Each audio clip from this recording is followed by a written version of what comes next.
அன்பினர்களே, ஒரு நடக்கக்கூடாத விடயம் கல்முனை அனுஜன் 43 அனுஜன் விடயம் ஒரு நடக்கக்கூடாத விடயம் நடந்துட்டு அறியாம செஞ்சிட்டான், தெரியாம செஞ்சிட்டான், பாவி பயல மன்னிச்சிருக்கலாம். நாம ஏற்கனவே ஒரு காணொளி தந்திருக்கிறோம் இல்ல, அது விமர்சனம். ஆனால் இப்பொழுது இந்த பேஸ்புக் வீரர்கள் 2 மதத்தாலும் அவனால சவுதி சியா சட்டத்தை தாக்குவதும், இங்கே ஒரு முஸ்லிம் இனத்தை தாக்குவதும், மறுபக்கமாக இந்த பேஸ்புக் வீரர்கள் ஒட்டுமொத்த இனத்தையும் தாக்குவதுமாக இன்னும் இது ஓய்ந்த பாடில்லை. முதலாவதாக இந்த விடயம் ஒரு மன்னிக்கப்பட வேண்டிய விடயம். சரி, நீ ஜெயில் தான் கொடுத்துட்ட என்றால் 27 கோடி ரூபாய், நாம ஏற்கனவே சொல்லியிருக்கிறோம், 27 கோடி ரூபாய் நினைச்சும் பார்க்கலாம். உண்மையிலே அவன் மன்னிக்கப்பட வேண்டிய ஒருத்தன். முகமது நபி அவங்க இருந்தாலும் கூட அவங்க மன்னிச்சிருப்பாங்க. இந்த கேடு கேட்ட கன்றாய் பிடிச்சவன்கள் இன்னமும் அதுக்கு எதிர்ப்பாவே எழுதி கொண்டிருக்கிறார்கள். கன்றாய் பிடிச்ச சனியும் பிடிப்பான்கள். இப்ப மன்னிப்பு கேட்டு மனு கொடுத்து சவுதிக்குள்ள சொல்றாங்க. அந்த சவுதி நாய்க்கள் அப்படி எல்லாம் கொடுக்க மாட்டேன். நாம ஏற்கனவே சொல்லி இருக்கிறோம் இல்லை. ஏனெனில் இலங்கை, இந்தியா போன்ற நாடுகள்ல தான் இவங்களோட இந்த சரியா சட்டத்தை மிகவும் மோசமாக இருக்குவாங்க. அதாவது இந்த நாட்டு பிரஜைகளுக்கு, இலங்கை, இந்தியா போன்ற இந்த சிறிய நாடுகள், இப்ப பிலிப்பின் நாட்டை எடுத்துக்கொண்டோம்னால் அந்த நாட்டுக்குரிய ஒரு குடிமகனுக்கு எது நடந்தாலும் சவுதி அரசியா கவர்மெண்ட்டுக்கு உடனே ஜனாதிபதியே பேசுறார். நம்ம நாட்டு ஊடக அமைச்சர் இதுவுமே தெரியாது சொல்றாரு. நியாயம், தமிழ்ல வந்த ஒரு விடயம் இந்த அரசுக்கு தெரியா. ஆனால் சவுதிக்குள்ள இருக்கிற தூதரவு, 2 தூதரவு இருக்குல்ல, கான்சுலேட் ஒரு சேலம் ஒன்று இருக்குது, தூதர் ஆலயம் எல்லாம் சிங்களவனை போட்டுக்கிட்டு அங்க நடக்கிற சம்பவங்களை பார்க்கணும். ஒன்ற குடிமகன் இல்லையா? இது முற்றுமுழுதாக 2 நாடும் பேச வேண்டிய விடயம். இந்த பேஸ்புக்கில் அடிச்சு கொள்றதும் டிக்டாக்ல அடிச்சு கொள்ற நாய்க்கட வேலை இல்ல. இது இந்த அரசாங்கத்தை நாம் ஏற்கனவே சொல்லியிருக்கிறோம் இல்ல. அருண் ஹேமா அவர்கள் நேரடியாக இங்க உள்ள தூதுவர்கிட்ட, சவுதி தூதுவர்கிட்ட பேசணும். அதுக்குரிய உந்துதல் சக்தி இந்த முஸ்லிம் தமிழ் அமைச்சர் எம்பிமார் கொடுக்கணும். கேட்பானுங்களா? அதான் சரி, அவங்களுக்கு தேவையில்லாதபடியும் கேட்க மாட்டானுங்க. ஆனால் ஒரு நாட்டு பிரஜை என்ற வகையில இந்த நாட்டு அரசாங்கம் பேசணுமா இல்லையா? கூப்பிட்டு, அப்பா அறியாம தெரியாம செஞ்சிட்டான், அந்த அவனை மன்னிச்சு விட்டுடுங்க, 27 கோடி ரூபாய் அந்த வாழ்க்கையிலே உழைக்க முடியாது, பஞ்சத்துக்காக பஞ்சம் பொழைக்க போன ஒருத்தன் என்று சொல்லி இந்த நாட்டு ஜனாதிபதி கூட பேசலாம், பொருள் அமைச்சரும் பேசலாம். இது எதுவுமே இந்த நாட்டுக்கு தெரியாது. சவுதிக்குள்ளேயும் தெரியும், எங்கேயும் தெரியாது. அடிச்சுக்குள்ள ஆரண்டா பேஸ்புக் வீரர்கள். இப்ப எங்களுக்கு அம்பாடிக்க வருவார்கள் இந்த முஸ்லீம் கூட்டத்தால. பாருங்க, நிறைய முஸ்லீம் பொடியமாரு அனுஜனுக்கு ஆதரவா பேசிக்கிறாங்க. பாவண்டா, அவன் ஒரு ஏழபால மகன், அறியாம எழுதிட்டாண்டா 4 வரி. அதுக்கு ஏன்டா இந்த பாடுபடுத்துறீங்க? 2 இனமும் இன்றைக்கு மோதி கொள்கின்ற அளவுக்கு இந்த விஷத்தையும் பஞ்சத்தையும் கொண்டு கொட்டுறானுங்களா இல்லையா? மிக கூடுதலாக இந்த முஸ்லிம் அப்படிதான் கொட்டுறானுங்கள். அவர் மன்னிக்கப்பட்டிருக்க கூடாது. பொதுவா சொல்ல போனா இந்த தண்டனை அதாவது இந்த ஏழை பாலை நாடுகளில் இந்த சவுதி காட்டரபிகள் இந்த தண்டனை கொடுப்பதெல்லாம் குறியறிப்பாங்க. உதாரணமாக நம்ம கேள்விப்பட்டு முதுர் ரிசானா 19-18 வயசு பாப்பா, ஒன்றும் தெரியாத பாப்பா, ராத்திரி 7 மணிக்கு போட்டாலாம் தாப்பா. அந்த பொண்ணை இவர்கள் வயசை கூட்டி அனுப்பி அதை கலத்தரத்த போனாங்க. நல்ல நேரம் இந்த பொடியும் தப்பிட்டான்டா. இப்ப இந்த 27 கோடி ரூபாய் கட்ட வழி இல்லைன்னு அடுத்த கட்டம் என்னன்னு தெரியா? அது எனக்கு அது வரல. அதாவது அவங்கள்ட்ட மன்னிப்பை நாம எதிர்பார்க்க முடியாப்பா. அவனுகள் கோழைகள் அந்த வீரத்தை காட்டி தன்னை ஒரு வீரனை காட்டிக் கொள்வது சவுதிகள்ல பழக்கங்கள். நான் பாருங்க, ஈரானுக்கிட்ட அடி வாங்கி சாகுறானுகள், நம்ம கிட்ட நாம அவன் அடிமையா இருக்கிறோம். இந்த மாதிரி விடயங்கள்ல தெரியாம செஞ்சிட்டான். இனிமேல் யாரும் இங்க வாழ்றார்கள் செய்யாங்கன்னு ஒரு அறிவிப்பை கொடுத்துட்டு, சரி ஒரு வருஷம் 2 வருஷம் ஜெயில போட்டு அனுப்புங்களா, 5 வருஷம் ஜெயிலும் கொடுத்தது குறைஞ்ச தண்டனை. நான் ஏற்கனவே சொன்னது மாதிரி இது ஒரு குறைஞ்ச தண்டனை தான். 27 கோடி ரூபாய்க்கு எங்கடா போவான்? என்ன கேட்டால் மாசம் ஒரு 2,70,000 அப்படி சம்பளம் விழுந்திருக்கும். கூடினா பஞ்சத்துக்கு பொழைக்க போன ஒருத்தன் அறியாம தெரியாம ஏதோ ஒரு வேகத்துல செஞ்சுட்டான்டா, நாக்கி ஆதரவு கொடுத்து செஞ்சிட்டான். அதுக்கு நாம என்னடா பாடுபடுத்துறீங்க? நம்மள சேர்ந்த ஒருத்தன்டா, அவன் தமிழ் பேசுறான், அவன் மொழியை நம்ம பேசுறோம். அவன் எப்பொழுதும் இந்த 40 முஸ்லீம் ஊரை தாண்டி தான் வருவான் போவான். ஆனாலும் அவனுக்கு அது நபி அவங்களை பத்தி தெரியாம, நமக்கு சரியா தெய்வத்தை பத்தி தெரியுமா? இப்ப இந்த பேஸ்புக்ல எழுதுற பேஸ்புக் வீரர்கள் தமிழ் மதத்திலேயோ அல்ல சிங்கள மதத்தில் இருக்கிற தெய்வங்களை பத்தி அவங்கட இதை பத்தி தெரியுமா? எனக்கும் தெரியாது. அப்ப எதுக்குடா நீங்க போட்டு மேல போட்டு அம்படிக்கிறீங்க? ரிசானா ரஃபீக் என்ற ஒரு அவல பெண்ணிடம் ஒரு போலித்தனமான சட்டத்தை அமல்படுத்தி இஸ்லாத்துக்கு அபிவிருத்தி ஏற்படுத்தி என்று நாம சொல்லலாமா இல்லையா? சவுதியில் எத்தனை அமெரிக்கர்கள் ஆப்பிரிக்கர்கள் வாழ்கின்றனர். ஆனால் அவர்கள் எல்லாம் இப்படி ஒரு தவறு செஞ்சா இந்த காட்டரபிகள் மன்னிப்பானா, இந்த மாதிரி செய்வானா? அவன நாடு பேசும் இல்லை. சவுதியில சரியா என்ற ஒரு பாகுபாடு நிலைமை இருக்குது. இந்த சரியா சட்டம் உண்மையிலேயே பாகுபாடு. இப்ப இந்த வழக்கு வச்சிருக்குது, அவன சட்டத்தை பாருங்க. அந்த இவனுக்கு அனுஜனுக்கு ஆதரவா ஒரு வக்கீல் கூட கிடையாது. அதாவது நம்ம ஊர்ல நான் ஏற்கனவே சொன்னதோடு பயங்கரவாத சட்டம் போல நீங்களாக எழுத்து, நீங்களாக கதை செஞ்சு, நீங்களாக தீர்ப்பு எழுதிட்டீங்க. எல்லாமே நீங்க தானே. அவர் பாவப்பட்ட ஜென்மண்டா, எல்லாம் பாவண்டா, ஏழை பாலையா போயிட்டான். அதுக்கு நாம எதுக்குடா தொடர்ந்து அடிக்கிறீங்க? கொஞ்சம் கொஞ்சம் இதயத்தை வச்சு பாருங்கடா. அதுவும் அவனு ஏதோ ஒரு பொழைக்க போயிட்டான்டா, செஞ்சிட்டான்டா. அதையே மேல மேல கண்டிக்கிட்டு அதை மேல மேல சொல்லிக்கிட்டு இன்னமும் பிரச்சனை வருது. இன்னும் அது தீண்ட பாடு இல்லையே. நாமெல்லாம் செய்ய வேண்டியது, இந்த முஸ்லிம் மக்கள் எல்லாம் சேர்ந்து அவனுக்கு கொஞ்சம் பணத்தை சேர்த்து குடும்பத்துக்கு கொடுங்கடா. அதான் ஏற்கனவே சொல்லியிருக்கிறேன். எல்லா மக்களும் இன மத மொழி கடந்து ஒரு நிதியை அவங்க அறிவிச்சுக்கிறாங்க. நிதி ஒண்ண போடுங்கடா. பாவண்டா, அவனை வெள்ளையிலடா. வழக்கெல்லாம் அது பொய்க்காது. 27 கோடி ரூபாய் சேர்த்து அதெல்லாம் பொய்க்காது. அரசாங்கம் 2 அரசாங்கமும் பேசினால் ஒரு பாவ மன்னிப்பு கிடைக்க வாய்ப்பு இருக்கு. இதுல மன்றாட்டமா நிக்கலாம். எவன் நிக்க போறாங்க? எந்த ஒரு எம்பி நிப்பாங்களா? தமிழ் எம்பியா இருக்கட்டும், முஸ்லிம் எம்பியா இருக்கட்டும், அதெல்லாம் கண்டுகொள்ளவே மாட்டான்.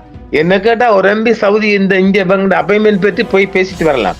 இங்க இருக்கிற சவுதி தூதுபேர் எடுத்து அங்க உள்ள முக்கியமான துறைகள், அங்க உள்ள சல்மான் ஆக்களை எல்லாம் போய் பேசலாம். சல்மான் அவன் அப்பா எல்லாம் போய் பேசி, இந்தப்பா ஒரு ஏழை பாலம் அறியாம செஞ்சுட்டான், முகமது நபி அவங்க இருந்தாங்க கூட அவங்க மன்னிச்சிருப்பாங்க, நீங்க அவரை விட பெரிய ஆளாடா சொல்லுங்க பாக்க. சவுதியை பொறுத்தவரை சொந்த புத்தியை விட சொல் புத்தியை அதிகம் கேட்க ஒரு கூட்டம். உண்மைய அதாவது போட்டு கொடுத்தால் அதனை முதன்மைப்படுத்தும், அதன் பிறகான சமாதான மன்னிப்பு என்பதை அவ்வளவா காதில் கொள்ளாது. நபிசல் அவர்கள் இழிவுபடுத்திய டென்மார்க் எழுத்தாளர் அல்லது வேறு நபர்கள் மனம் திறந்து இஸ்லாத்தை இறை நம்பிக்கையாக ஏற்றுக்கொண்டு வாழ்ந்தால் கூட அதை அவனை புரிஞ்சு கொள்ள மாட்டானுங்க. அவனுங்களுக்கு சரியாவெல்லாம் குறி அனுப்பானுகள். அவனுங்க சரியா கொண்டு யார்கிட்ட திணிக்கிறாங்க? முதலாவது இலங்கை போன்ற ஏழபால நாடு, 2வது இந்திய நாடு. இந்தியா கூட இந்த அவங்களோட தூதுவர் அழைச்சி பேசியிருப்பாங்க. நம்ம நாட்டுல எதுவும் நடக்கல. அன்றைக்கே ஒரு ஊடக மீட்டிங்ல, ஒரு ஊடக கான்பரன்ஸ்ல ஒரு முஸ்லீம் ஊடகர் கேட்கிறாரு, அதை பத்தி உண்மையே தெரியாது சொல்றாரு. டாக்டர் நலிந்த ஜெயசிஸ் ஸ்போக்மேன், அமைச்சரவை பேச்சாளர் சொல்றாரு. அது உண்மையும் தான். அவர் தமிழ் ஊழிய தங்க பார்க்க ஆடாலும் பாட்டினா பார்த்திருப்பாங்க. அதே மாதிரி தான் எம்பேசிகள்லையும் அதெல்லாம் இந்த உள்ள தமிழ் முஸ்லீம் எம்பி மாதிரி தான்டா பேசணும். அதை பேசணும். இந்த தமிழ் அங்க உள்ள ஊடக செய்திகள், அங்க உள்ள தமிழ் செய்திகளை பாக்குறதுக்கு ஒரு ஊடகக்காரன் அங்க ஒரு பிஆர் மாதிரி ஒருத்தனை போடணும்டா. அவன் சிங்களவனை போட்டு அவனுக்கு என்ன புரிய போகுது? அதுதான் போட்டிருப்பாங்க. இந்த நாடு ஒரு அதாவது தண்ட குடிமகனே அக்கறை கொள்ளாத நாடு ஸ்ரீலங்கா. இந்த நாட்டுக்கு வரி வேற அவனால் அனுப்புறாங்க. பாவண்டா, கொஞ்சம் கருணை காட்டுங்கடா. எல்லோரும் மண்ணுக்குள்ள போகணும், எல்லோரும் நீதியும் நிறுத்தப்பட வேணும் என்றால் இதை விட்டுருங்கடா. அந்த பேஸ்புக்ல போட்டு இன்னமும் சாம்பார் அடிக்கிறவன்கள், சம்மட்டி அடிக்கிறவன்லாம் விட்டுருங்கடா. இதை என்னமோ ஒரு பெரிய உலக பிரச்சனை ஆக்காங்கடா. அதை அவன் அறியாம செஞ்சிட்டான்டா. 10 நிமிஷத்துல டெலீட் பண்ணித்தான் அதை ஸ்கேன் பண்ணி எடுத்துக்கிட்டு தான் இந்த நெல்வேலை பார்த்தாங்க. அவனோட கம்பெனியை காட்டி கொடுத்து அவன் உண்மையாக இதுல பாரதூரம் தெரியுமான்னு அவனோட கம்பெனி யூனிஃபார்ம் எல்லாம் போட்டிப்பானா? கொஞ்சம் சிந்திங்கடா. இதுல பாரதூரம் தெரிஞ்சு இந்த தண்டனை வரும்போது தெரிஞ்சா தெரிஞ்சிருப்பானா? நேற்று பாருங்க, ஒரு சவுதியில அவன சட்டத்தை பாருங்க. அது ஒரு அழகான பிள்ளைய ஒன்றை காண்டி, ஒரு 3 வயசு, ஒரு 5 வயசு 6 வயசு பிள்ளைய ஒன்றை, யாரு இந்த ஹோம் டெலிவரி பண்ற ஒரு பையன் ரோட்டுல கண்டு அவட சொக்க அவன் நோண்டிருக்கிறான். தட்டு தடை நல்ல பொண்ணு. இதை பார்த்து உமா பாப்பா வந்து சட்டத்துக்குள்ள அந்த பிள்ளைய டச் பண்ணிட்டான். அவ்வளவுதான். இப்ப 5 வருஷம் சிறை. என்ன ஒரு கன்றாவின ஒரு இறக்க குணம் கொண்டு பல சிலவுகளே அவன்ட புள்ள மாதிரி, அவன்ட அக்காட தங்கச்சிர மாமிர ஏதோ ஒரு புள்ள மாதிரி அந்த புள்ளைய உணர்ந்திருப்பான். சவுதி பிள்ளைகள் வடிவான பிள்ளைகள் தானே. அதை பார்த்து அந்த பிள்ளைய தொட்டு நல்லமா என்று பேசி ஏதோ தெரிஞ்ச பாசத்துல பேசினேன். இந்த ஹோம் டெலிவரி ஃபுட் டெலிவரின்ற பொடியனை பிடிச்சி 5 வருஷம் போட்டிக்காங்க. அடைய உங்களுக்கு கருணை இல்லையாடா? என்னடா செஞ்சு விடா? நீங்க மெடிக்கல் ரிப்போர்ட்லாம் பார்த்து அந்த பிள்ளைய கேளுங்க. எங்க சொன்ன சொன்னா தலையை தடவிட்டு அன்பா தடவி இருக்கிறான். அப்ப அன்பு வரக்கூடாதா? என்ன மோசமான நாட்டு சட்டத்தை பாருங்களேன். நாட்டு சட்டப்பா காட்டு சட்டமா? நாங்களே லண்டன்ல பார்த்தோம், இந்த ஜப்பான்ல எல்லாம் ஒரு 12 வயசு பிள்ளைய கூட நாங்க நல்லா டச் பண்ணி சொக்கால நோண்டி விளையாடி இருக்கிறோம். எங்க அந்த யூனிவர்சிட்டியில கண்டுகொள்ளவே மாட்டாங்க. ஆனா நாங்க பலாத்காரம் பண்ணினா மட்டும்தான் அதை பார்ப்பாங்க. வேற நாங்க பழகிட்டு டச் பண்ணிக்கிட்டு நிறைய விழாக்கள் எல்லாம் பேசுவோம், நோண்டுவோம், விரட்டுவோம், எவ்வளவெல்லாம் பண்ணிருக்கிறோம். அந்த நாட்டுல அதெல்லாம் கண்டே கொள்ளப்படும். ஆனால் அந்த குழந்தை, அந்த மைனர் பொண்ணு போலீஸ்ல போய் என்ன அங்க தொட்டா இங்க தொட்டான்னு கம்பைன் பண்ணினா மட்டும் அந்த நாடு பார்க்கும். எவ்வளவு மனிதாபிமானம் நம்மள நாடு பாடுங்க.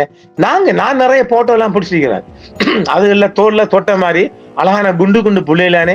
இது பழைய காலம் அப்படிலாம் நாங்க பிடிச்சிக்கிறோம் போட்டோ எல்லாம். இந்த நாட்டுல பாருங்க, அந்த ஹோம் டெலிவரி, இந்த சாப்பாடு ஃபுட் டெலிவரி பண்ற பையனை பிடிச்சி 5 வருஷம் போட்டாங்க. அதை தொட்டதுக்கு ரோட்டுல உளுந்துகிட்டு தான் நாம தொடக்கூடாது. அப்ப மனிதாபிமானம் எங்க இருக்குது? ரோட்டுல ஆக்சிடென்ட் பட்டாலும் கூட அந்த புள்ள விழுந்தாலும் நம்ம தொடப்படலாம். சட்டத்தை பாருங்களேன், காட்டு சட்டமா இல்லையா? அப்ப ஒரு உயிருக்கு தடுமாறிக்கொண்டு உயிருக்கு அது சரியா தடுமாறி உயிருக்கு தத்தளிச்சாலும் கூட நம்ம சொட்டு அந்த சவுதி நாட்டுக்குள்ள நம்ம சொட்டு அந்த உயிர் போயிட்டா நம்ம தலையெல்லாம் பழி விழுந்துரும்.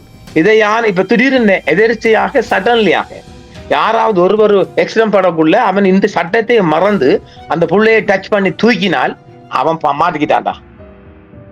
இது எப்படி இருக்குது? இப்படி ஒரு காட்டு சட்டத்தை எல்லாம் எல்லாத்தையும் நான் சொல்ல மாட்டேன். இந்த காட்டு சட்டங்களை சரியான சட்டத்துக்குள்ள கொண்டு போட்டு நம்ம நாட்டு ஏழப்பாளைகள் மீது திணிக்கிறான் காட்டரவியல், படிப்பில்லாத காட்டரவிகள். இந்த எண்ணெயை வச்சு உழைச்சிக்கிட்டு நம்ம நாடு மாத்திரமல்ல, இந்த ஏழைப்பாளை நாடுகள் இந்தோனேஷியாவிலையும் நோட்டையில் அவங்க இந்தோனேஷியா கவர்மெண்ட்டும் பேசும். ஆக கூடுதலாக வளைகுடா நாடுகள்ல சம்பளத்தை கூட்டி கேட்கிறதும் அந்த நாட்டு மக்கள்ல நலனும் அதிகமான அக்கறை காட்டுவது பிலிப்பினோ பிலிப்பீனா. அந்த மாதிரிதான் அது. இந்த நாட்டு குடிமகன் நாடும் கண்டுகொள்ளுது இல்ல, அங்க உள்ள அதிகாரியும் கண்டுகொள்றாங்க இல்லையா? இது எனக்கு வார செய்திகள்லாம். அங்க உள்ள ஸ்ரீலங்கன் எம்பேசி கூட நம்ம நாட்டு மக்கள்ல முறைப்பாட்டை கூட எடுக்கலாம். அவனுள்ள பாடு மறுக்கிறான். இப்படி அந்த குடிமக்கள் மீதிலே மதிப்பில்லாத ஒரு நாட்டில் நாங்க வாழ்றோம். அதுக்கு ஏற்ற மாதிரி வாழணும். பாவம் மன்னிக்கப்பட வேண்டிய ஒருத்தன் இப்படி சிறையில 27 கோடிய 5 வருஷம் இருக்கட்டும், அது பிரச்சனை இல்லை. இந்த 27 கோடியை நிப்பாட்டுற மாதிரி பாருங்கடா. நம்முடைய பாதி அமைச்சர், வெளிநாட்டு ஃபாரின் மினிஸ்டர் அருண் ஹேம் அவர்கள் கவனத்துக்கு நாங்கள் இதை மீண்டும் சமர்ப்பிக்கிறோம். மிக விரைவில் அவரை திருகோணமலை நண்பர் ஒருவராக இந்த விடயத்தை நாம் அவருக்கு எட்டி வைப்போம், அவர் முடிந்த வரைக்கும். ஆனால் அவரை விட இங்கே உள்ள முஸ்லிம் எம்பிக்கள், எதிர்கால பெருச்சாளிகள், நம்ம சொல்ல முஸ்லிம் பெருச்சாளிகள் பாவண்டா, கருணை காட்டி கொஞ்சம் மன்னிப்பு கொடுக்க பாருங்கடா, போய் பேசுங்கடா. நீங்காண்டா பேசணும். அவன் மன்னிப்பும் கேட்டுக்கிறான்டா. 10 நிமிடத்தால அவன் அறியாம தெரியாம செஞ்சதுக்கு மன்னிப்பும் கேட்டுட்டான். 10 நிமிடத்துல டெலீட்டும் பண்ணிட்டான். அவன் தெரிஞ்சுதான் செய்யட்டுமே, ஒரு மன்னிப்பை கொடுங்கடா. உலகத்தில் ஆக பெரிய கிஃப்ட் மன்னிப்புடா. அதுக்கு இந்த முஸ்லிம் எம்பிமார் கொஞ்சம் கருணை காட்டுங்கப்பா. பெருச்சாலி மாதிரி இருக்கிறாங்க, கொஞ்சம் கருணை காட்டுங்க. எதுக்கெல்லாம் போய் நிக்கிறீங்க? இது ஒரு ஜீவனுக்காக போய் நில்லுங்கடா. செஞ்ச பாவத்துக்கெல்லாம் பரிகாரம் கிடைக்கும். மீண்டும் மற்றொரு காலையில் சந்திப்போம் நேர்களே. என்றும் உங்களுடன் சன்ரைஸ் இந்தியா டிவி சப்ஸ்கிரைப் பண்ணுங்கள், பெல் பட்டனையும் கிளிக் செய்யுங்கள். உங்கள் ஆதரவே எங்கள் சேவை. ஆதரவு தாருங்கள், அரவணைப்போம். மறக்காம சர்ப்ரைஸ் பண்ணுங்க. தேங்க்யூ.